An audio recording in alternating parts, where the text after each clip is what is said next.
보도록 할 건데요. 시편 78편 1절부터 8절까지의 말씀입니다. 시편 78편 1절부터 8절까지의 말씀입니다.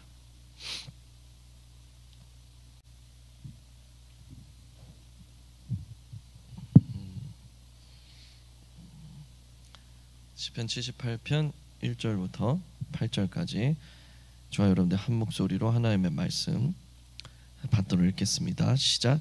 내 백성이여 내 율법을 들으며 내 입의 말에 귀를 기울일지어다. 내가 입을 열어 비유로 말하며 예로부터 감추어졌던 것을 드러내려 하니 이는 우리가 들어서 아는 바요 우리의 조상들이 우리에게 전한 바라. 우리가 이를 그들의 자손에게 숨기지 아니하고 여호와의 영예와 그의 능력과 그가 행하신 기이한 사적을 후대에 전하리로다.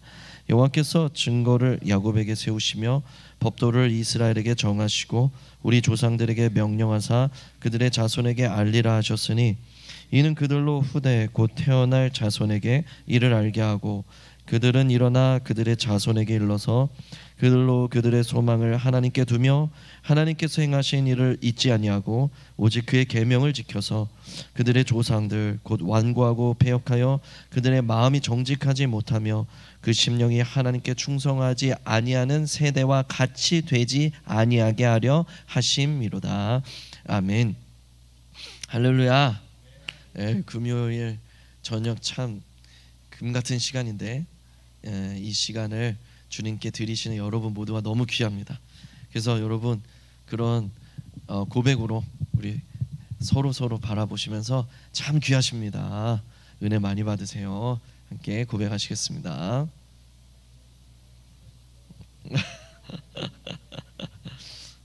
여러분 모두가 참 귀합니다. 이 시간 여러분들과 함께하게 돼서 참으로 기쁘게 생각합니다. 수련회를 생각하면서 오늘 본문 말씀을 우리가 함께 묵상하면서 은혜 받기 원해요. 오늘 본문 말씀은 아삽의 시입니다. 이 아삽이라는 인물은 굉장히 특별한 인물이었어요. 먼저는 시편을 기록한 시인이죠. 그리고 찬양하는 사람 중에서도 이 재금을 치는 그런 인물이었습니다. 그리고 또한 한 가지 더 특별한 점이 있는데 역대하 29장 30절을 통해서 보면 이 아삽이라는 인물은 선견자라고 표현이 됩니다. 선견자라는 것은 우리가 더 익숙한 표현으로는 선지자예요. 선지자의 또 다른 이름은 예언가죠. 그래서 선지자, 예언가, 선견자라는 이 직책을 맡은 사람은 하나님의 특별한 부르심을 받고 하나님의 마음을, 하나님의 음성을 백성들에게 전달하는 그런 임무를 맡은 사람이라고 할 수 있습니다.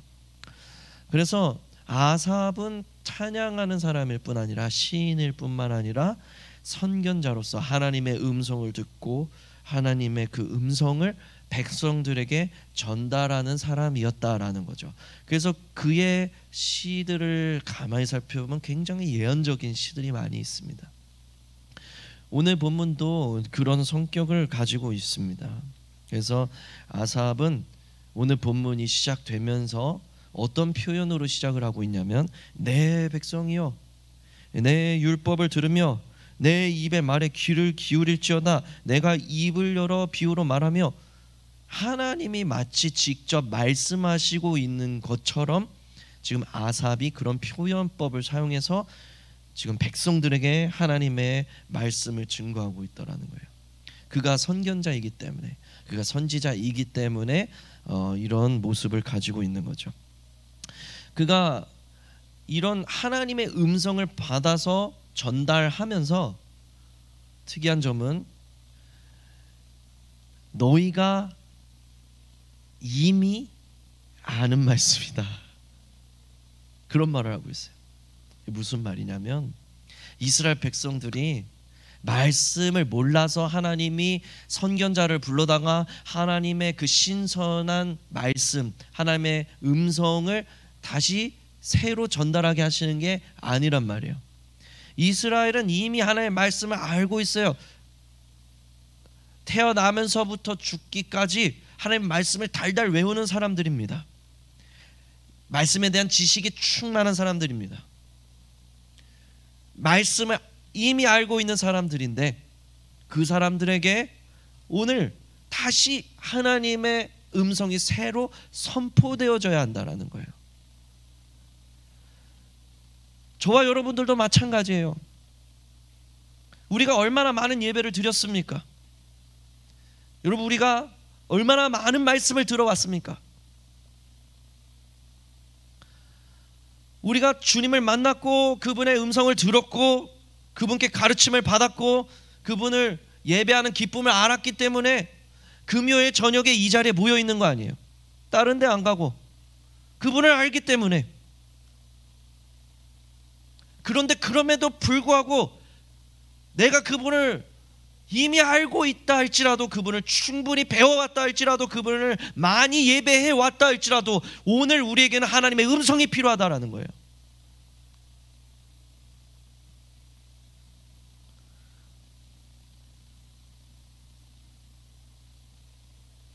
칼빈은 인간에 대해서 설명하기를 기독교 강요에서 이렇게 이야기를 합니다. 인간은 태어나면서부터 죽음을 향해 달려가는 존재이다. 우리는 가만히 두면 계속해서 죽음을 향해서 달려가는 존재라는 거예요. 다시 말해서 가만히 있으면 우리 안에 있는 생명력이 쭉쭉쭉 다 빠져나가는, 구멍 뚫린 것과 같이 다 새어나가버리는 그런 존재라는 거예요. 그래서 우리는 아무리 많은 은혜를 받고 아무리 많은 말씀을 들었다 할지라도 오늘 나를 향하신 그 하나님의 음성을 들어야만 하는 거예요. 그렇지 않으면 누가 됐든지 간에 죽음을 향해 달려갈 수밖에 없다는 거죠. 그게 인간입니다.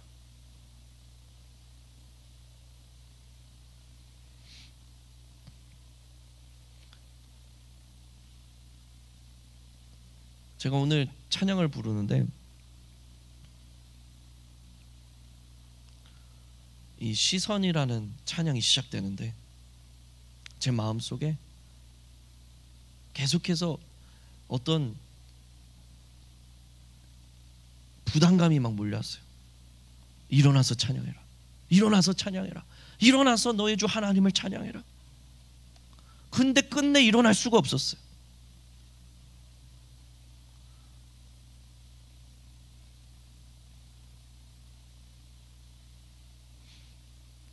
우리가 건방 떨 필요가 없어요. 교만할 필요가 없어요. 저도 여러분들도 그 신선한 기름이 없으면 다 꺼져 죽어버릴 수밖에 없는 그런 사람들이라는 거예요.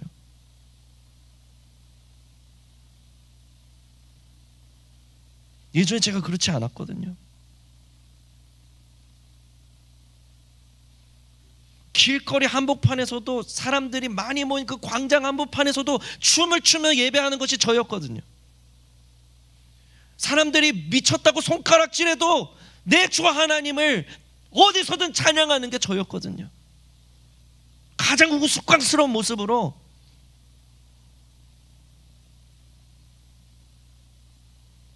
어떤 자리에서도 하나님을 예배할 수 있는 게 저였어요.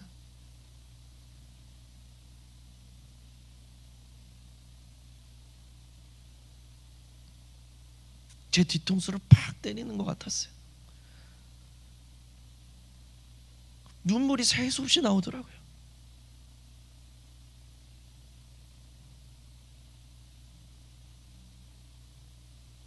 여러분 기억하셔야 됩니다. 누가 됐든지 간에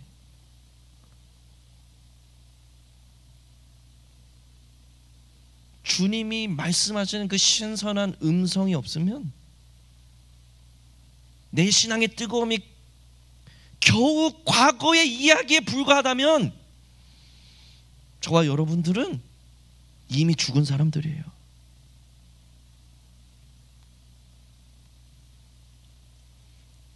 그래서 여러분, 하나님의 음성이 선포되는 그 은혜의 자리가, 그 은혜의 기회가 우리에게 얼마나 소중한 건지 몰라요. 은혜가 아무 때나 막 부어지는 게 아니거든요. 은혜 받는 그 자리, 그 시간, 그 기회가 우리에게 얼마나 값진 것인지 몰라요. 그래서 여러분, 그런 기회가 있다고 한다면, 은혜 받을 자리가 있다라고 한다면 만사를 제쳐놓고 그 자리에 나가야 되는 거예요. 여러분, 이 예배 자리가 당연한 것입니까? 여러분, 하나님이 은혜를 거두시면 이 예배도 존재할 수 없어요.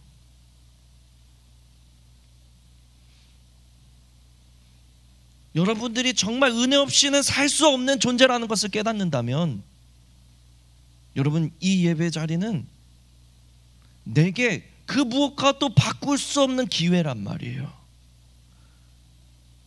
수련회는 어떻습니까?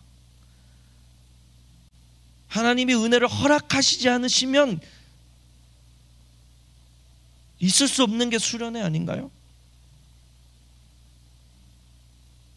근데 내가 그 수련회와 무언가를 저울질하고 있다면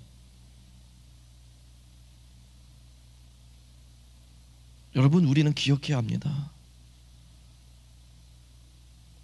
은혜 받을 기회를 놓치지 않아야 한다는 것을요. 저와 여러분들에게는 오늘 나에게 선포되는 그 신선한 하나님의 음성이 필요한 거예요. 그 음성이 없으면 저와 여러분들은 걸어다니는 고깃덩어리와 같은 인생들이에요. 여러분들의 모든 것을 다해서 그 은혜 받을 기회를 놓치지 않는 지혜가 있으시기를 예수님의 이름으로 축복드립니다.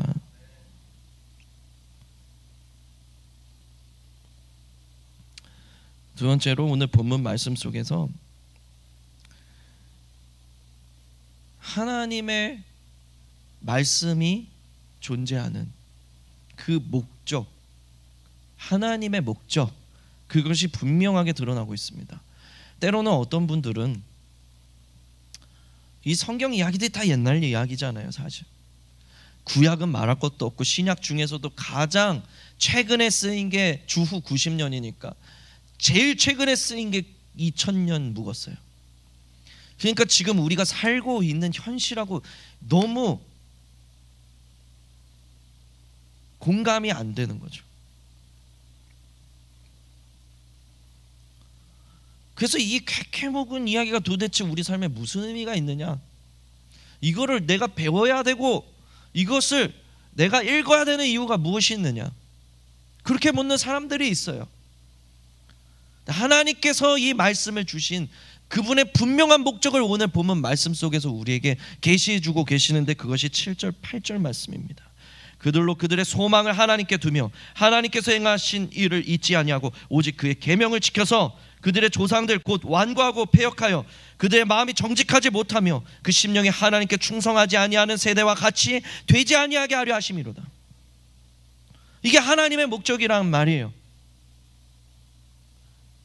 우리가 살면서 돈에 우리의 소망을 두지 아니하고, 사람에게 우리의 소망을 두지 아니하고, 그 직장에 우리의 소망을 두지 아니하고 하나님께 소망을 둘 수 있도록, 우리가 살면서 완고하고 패역하여 하나님께 충성하지 못하는 다른 세상 사람들과 같이 되지 아니하도록 하나님께서 이 말씀을 우리에게 주셨다라는 거예요. 근데 이 말씀을 적용하는 데 있어서 오늘 본문 말씀이 자손, 후대 이런 표현을 쓰고 있으니까 많은 사람들이 이 본문을 다음 세대, 즉 우리 아들, 딸들, 자녀 세대를 믿음으로 잘 양육해라 라는 말씀으로 이해를 합니다. 물론 그런 뜻이 있어요. 그런 뜻을 뺄 수가 없습니다. 그러나 그보다 더 원초적이고 1차원적인 가장 먼저 되는 의미는 이 자손이 바로 저와 여러분들이라는 거예요. 이스라엘의 자손들, 이스라엘의 후대. 여러분, 성경은 분명히 말하기를 예수 그리스도를 믿는 믿음 안에서 저와 여러분들이 아브라함의 자손이 되었고 이스라엘의 유업을 잇는 자가 되었다고 선포하고 있습니다.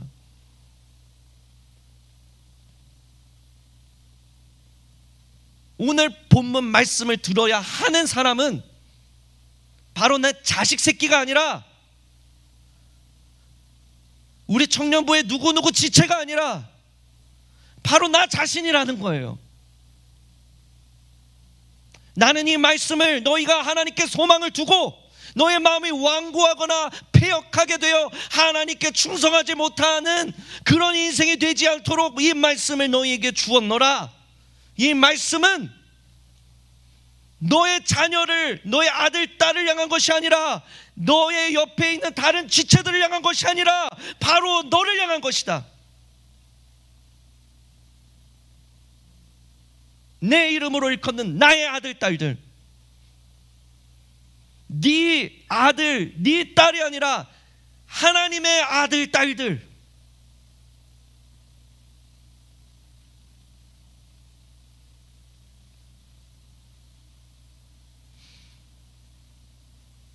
이 은혜가 가장 필요한 사람이 나라는 것을 바로 아는 것이 은혜의 시작인 것입니다. 이 은혜가 다른 사람이 아니라 내게 필요하다는 거. 제가 사역자로 살다 보니까요, 그게 교회 안에 중책을 맡은 사람일수록 더 필요한 것들이더라고요. 내가 은혜가 필요한 사람이라는 것을 깨달아야 사역자가 진짜 사역을 할 수가 있는 거예요.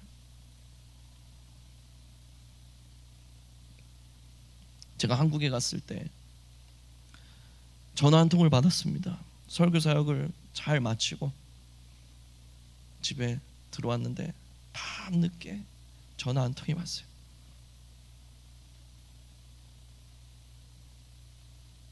저랑 같이 신앙생활을 하던, 제가 지도했던 학생이었어요.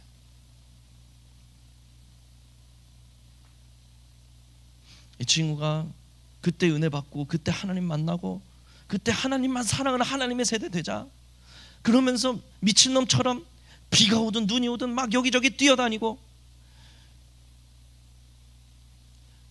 거리에서, 교회에서, 학교에서 예수 이름 찬양하며 예배하며 외치고 그렇게 주님 뜨겁게 사랑했던 친구거든요. 이 친구가 그때 은혜 받고 신학생이 됐어요. 주의 길을 가고 있는데 이제 신대원, 대학원, MDB 과정을 들어가야 되는데 저한테 전화가 왔어요. 목사님, 제가 이제 28이에요. 목사님 28살 때, 29살 때 목사님이 그때 우리 섬겨주시고 같이 사역하시던 때가 바로 그때였잖아요. 어떻게 그렇게 사역을 하셨어요?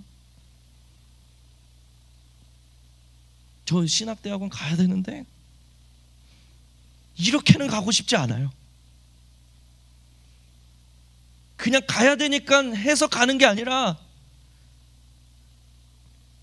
정말 하나님 그분 너무 뜨겁게 사랑해서 그 마음으로 충만해서 가고 싶어요. 그래서 저 휴학했어요. 그 말을 듣는데 제가 밤에 잠을 못 잤어요. 여러분, 목회자로서 가장 기쁠 때가 정말 하나님 뜨겁게 사랑하는 사람들 볼 때거든요. 근데 아이러니하게도 그 사람들 볼 때 또한 가장 마음이 아파요. 왠 줄 알아요? 내가 그 사람들을 사지에 몰아넣고 하나님만 사랑하자, 하나님만 뜨겁게 사랑하는 하나님의 세대 되자, 세상 따라가지 말자, 그분 사랑하는 그 사랑으로 살아가자, 사지로 몰아넣고 나는 잘하고 있는가? 나는 아직도 주님 뜨겁게 사랑하고 있는가? 열매들이 보일 때 오히려 그게 제 마음을 무겁게 짓누른다고요.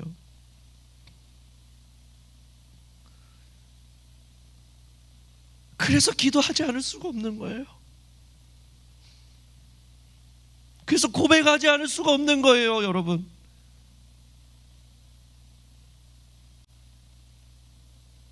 주님, 가장 은혜가 필요한 사람이 바로 저입니다.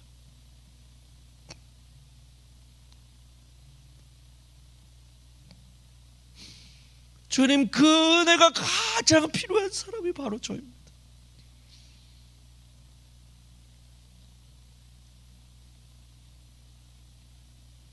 그렇게 기도하지 않을 수가 없는 거예요.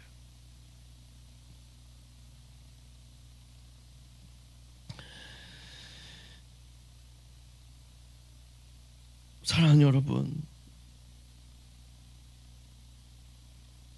누가 하나님의 은혜가 필요한 자입니까?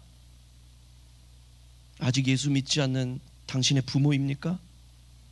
예수 믿지 않는 형제입니까? 나의 언니, 나의 동생, 나의 일가 친척들, 속 썩이는 내 자식 새끼?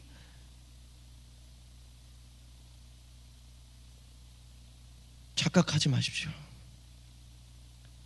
가장 은혜가 필요한 사람은 바로 나 자신이에요. 이 공동체에서 가장 은혜가 필요한 사람이 바로 나라고요.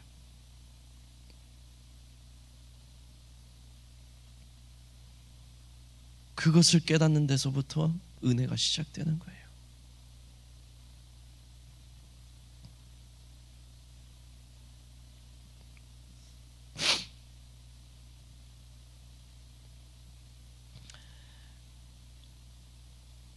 사랑하는 여러분,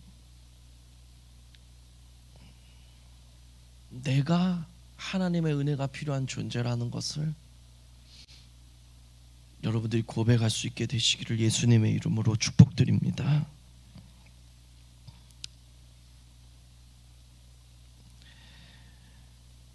오늘 본문은 78편인데 77편을 보면요, 10절에서 이는 나의 잘못이라 이렇게 고백을 하고 있어요. 무엇이 잘못이라고 말하고 있는 걸까요? 이는, 가리키는, 이는이라는 대명사가 가리키는 것은 3절부터 9절까지의 내용이에요. 내 마음이 이토록 두려움과 불안함이 가득한 것, 그것은 내 잘못이다. 근데 여기서 잘못이라고 표현된 부분이 히브리어 원문으로 보면 쇠약해지다, 죽어가다, 이런 뜻이 있거든요. 그래서 히브리어 원문에 맞춰서 본문을 다시 보면 내가 불안하고 두렵고 내가 염려하고 있는 것은 내 속사람이 연약해졌기 때문이다, 이렇게 말하고 있는 거예요. 그래서 지금 우리가 새번역 이거 개역 개정판 새로 된 걸 보고 있는데 옛날 거 개역 한글판을 보면 이 부분을 나의 잘못이라고 번역을 하지 않고 나의 연약함 때문이다, 이렇게 번역을 해 놓았습니다. 훨씬 더 합당한 번역이라고 생각이 들어요. 내 속사람이 쇠약해짐으로써 우리가 불안함과 두려움과 염려에 휩싸이더라는 거예요.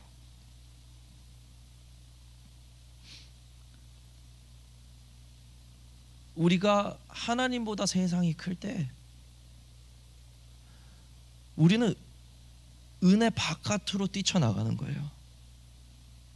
근데 이게 세상이 크기 때문에 그런 게 아니라, 그 문제가 너무 크고 놀라워서 그런 게 아니라 내 속사람이 약해졌기 때문이구나, 이걸 깨달으면서 시편 기자가 보는 눈이 달라져요. 그 중에서도 제 마음에 울림을 주었던 것은 16절이었습니다. 하나님이여 물들이 주를 보았나이다. 물들이 주를 보고 두려워하며 깊음도 진동하였습니다. 여기서 말하는 깊음이라는 것은 깊음 아래의 깊음, 바다 깊숙한 곳의 그 심연을 의미하는 거예요. 바다의 심연은 여러분 쓰나미가 밀어닥칠 때에도 이 바닷속 깊은 곳, 이 심연은 흔들리지 않습니다. 그런데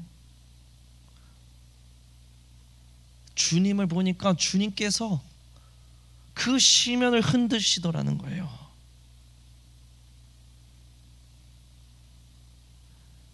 일어날 수 없는 불가능한 그 일을 주님이, 그 심연과 같은 그 일을 주님이 움직이실 수 있다라는 거죠.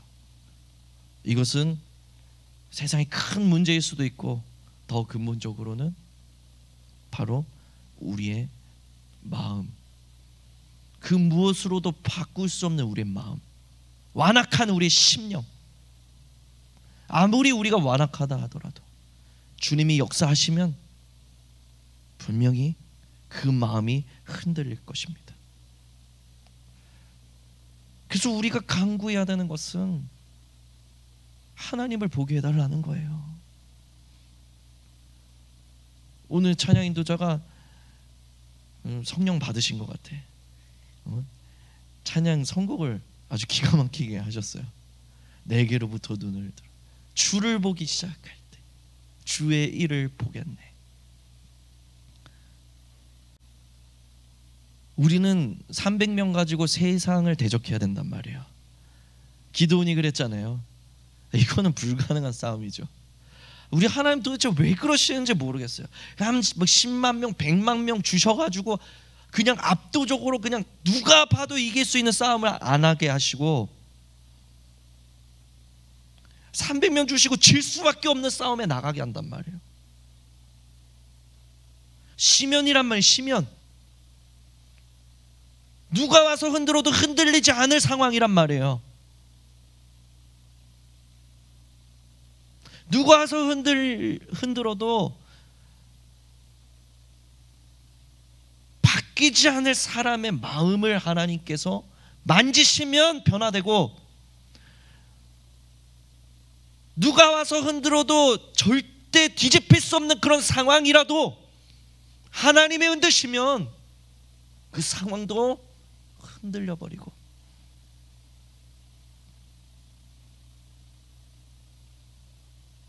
주님을 볼 때 주의 일을 보게 되었다라는 거예요.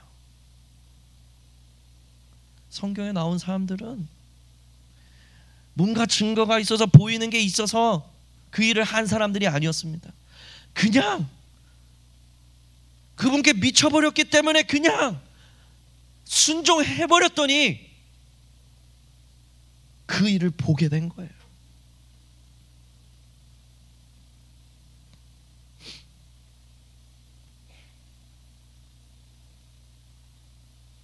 그래서 사랑하는 여러분, 저는 여러분들이 주님 볼 수 있게 되시기를 바랍니다.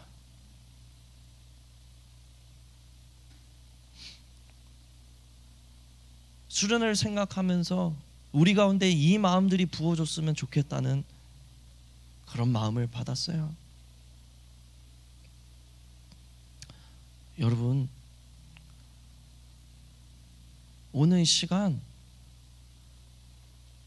우리가 함께 좀 기도했으면 좋겠습니다. 반주를 살짝 찬양 안무로 그냥 기도로 들어갈 건데요.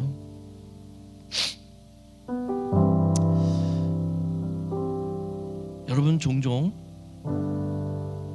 우리는 두 손을 들고 기도합니다. 두 손을 든다는 것은 두 가지 의미가 있어요. 첫 번째는 주님, I surrender. 주님께 항복합니다. 주님, 나는 안 됩니다. 주님,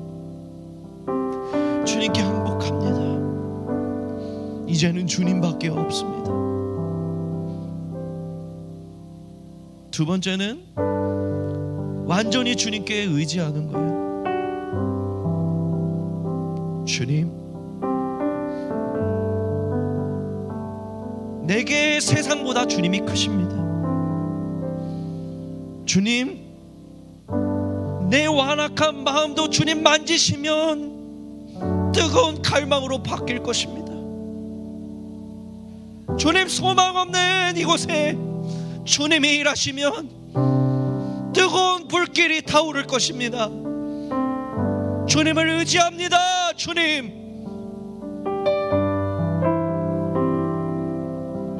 그것이 두 손을 드는 것입니다. 이것은 그냥 종교 행위가 아니에요. 우리는 두 손을 번쩍 들면서 그 고백을 드리는 거예요. 기도는 여러분 기억하십시오. 주님께 항복하는 것이고 주님을 의지하는 것입니다. 이 시간 여러분, 우리 결단의 표시로 우리 일어나서 두 손을 듭시다. 그리고 기도합시다. 이렇게 기도할게요. 주님, 우리 가운데 찾아온 이 은혜 받을 기회를 미루지 않게 하여 주시옵소서. 주님, 우리의 속사람이 강건하여 지게 하여 주시고, 주님, 우리가 주님 앞에 교만 떨지 않게 하여 주시옵소서. 하나님, 어떤 사람 앞에서도 어떤 환경 앞에서도 주님을 예배하는 것과 바꾸지 않게 하여 주시옵소서. 이 기회를 놓치지 않는 겸손한 자들 되게 하여 주시옵소서. 주여 한번 부르시고 기도하시겠습니다. 주여.